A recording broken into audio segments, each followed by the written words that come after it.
ಅತಿಯಾದ ರೂಪ ಸೀತೆಗೆ ಮುಳುವಾಯಿತು. ಅತಿಯಾದ ಗರ್ವ ರಾವಣನಿಗೆ ಕೇಡುಂಟು ಮಾಡಿತು. ಅತಿಯಾದ ಸತ್ಯ ಹರಿಶ್ಚಂದ್ರನಿಗೆ ಪರೀಕ್ಷೆ ಮಾಡಿತು. ಆದುದರಿಂದ ಯಾವುದು ಅತಿಯಾಗಬಾರದು. ನೋವು ನೂರಿದೆ, ಪರವಾಗಿಲ್ಲ, ನನ್ನ ಹತ್ರ ನಗುವಿದೆ. ಜಗತ್ತಿನಲ್ಲಿ ಮೋಸಕ್ಕೆ ಬೆಲೆ ಜಾಸ್ತಿ, ನಿಯತ್ತಾಗಿರುವವರಿಗೆ ನೋವು ಜಾಸ್ತಿ. ಜೀವನದಲ್ಲಿ ಜವಾಬ್ದಾರಿ ಅನ್ನೋ ಪದ ಬಂದಾಗ ಮಾತ್ರ ಜೀವನ ಏನು ಎಂಬುದು ಅರ್ಥವಾಗುವುದು.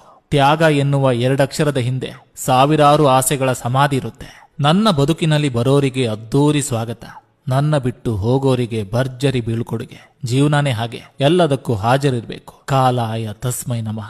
ಅಗತ್ಯಕ್ಕಿಂತ ಜಾಸ್ತಿ ಒಳ್ಳೆಯವರಾಗಲು ಹೋಗ್ಬೇಡಿ. ನಿಮ್ಮನ್ನು ಲಿಂಬೆ ಹಣ್ಣಿನಂತೆ ಹಿಂಡಿ ಬಿಡ್ತಾರೆ. ದುಡ್ಡೇ ಎಲ್ಲ ಅಲ್ಲ, ಆದ್ರೆ ದುಡ್ಡಿಲ್ಲದೆ ಏನೂ ಇಲ್ಲ.